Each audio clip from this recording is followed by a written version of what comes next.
4ページ確認ワーク。人類が辿った進化。次の問いに答えなさい。1、人類が氷河時代を生き抜く中で使い始められたと考えられているものの次のあをの中から2つ選び、その記号を書け。あ、ひ、い、どき、う、てき、文字、お、言葉。答え、アートを。2、石を打ち砕いて作った道具を何というか。打製石器。3、1や2を使い始めた時代を何というか。旧石器時代。4、人々の生活が変化した頃に発明された石を磨いて形を整えた石器を何というか。魔製石器。5、4の石器を作り農耕や牧畜を始めた時代を何というか。新石器時代。2、各地で生まれる文明。次の、右の地図を見て次の各問に答えなさい。A の地域で作られた石造りの巨大な四角錐の建造物を何というか。ピラミッド。B の地域で起こった文明を何というか。メソポタミア文明。3、C の、地域を流れる河川名を書け。インダス川。4、A、C の地域と使用された文字の組み合わせとして適切なものを次のA の中から一つ選び、その記号を書け。A、申請文字。B、インダス文字。C、くさび型文字。E、A、インダス文字。B、くさび型文字。C、申請文字。U、A、申請文字。B、くさび型文字。C、インダス文字。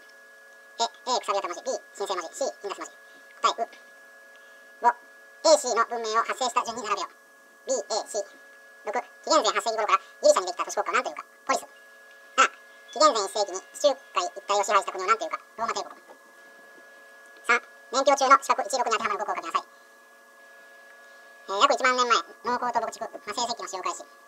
紀元前3500年頃、ティグリス・ユーフラテス川にメソポタミア文明が起こる。紀元前3100年頃、ナイル川流域にエジプト文明が起こる。紀元前2300年頃、インダス川流域にインダス文明が起こる。紀元前8世紀頃、ギリシャでポリス、都市国家が生まれる。成人男子の市民による民主政治。紀元前1世紀、ローマ帝国が地中海一帯を支配する。5ページ、練習問題。1、人類が辿った進化。次の文章を読んで後の各問に答えなさい。人類は猿と共通の祖先から長い時間をかけて進化した。2本の足で立って歩くようになると自由になった手を使って道具を作るようになった。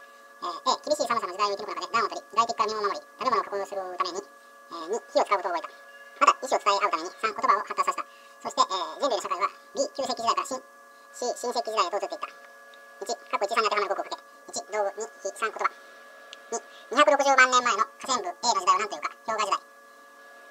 3、河川部 B の時代に使われていた石器を何というか。打製石器。4、河川部 C の時代に使われていた石器を何というか。魔製石器。2、世界各地で生まれる文明。次の1、3の文章を読んで後の各問に答えなさい。1、紀元前2300年頃、城壁の中に公衆浴場や上下水道などの公共施設を整えた都市が栄えた。2、紀元前3100年頃、王は神の生まれ変わりとして絶対的な権力を持ち、その権力を示す巨大な建造物を作った。C、川の氾濫などの時期を知るための専門学を発達し、D、太陽の動きを元にした暦が作られた。3、紀元前3500年頃、神々を祀る神殿を中心に都市が作られた。王国同士の戦いの中で、各個でできた武器が使用され、E、月の満ち欠けを元にした暦などが考え出された。1の文章について次の各問に答えよう。1、河川部 A の遺跡を何というか。モヘンジョタロ。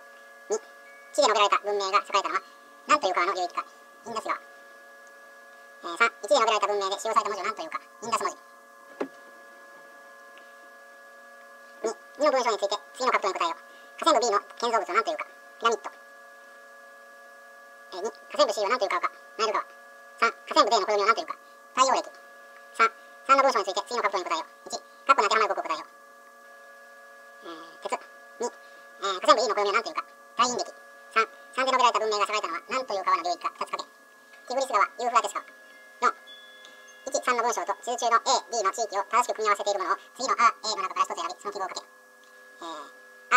1、C、2、A、3、D、1、C、2、A、3、B、U、1、B、2、A、3、C、A、1、C、2、B、3、A、答え E。5番、地図を見て文明が発生した地域の共通点を簡単に書け。どの文明も大河の流域で発生しています。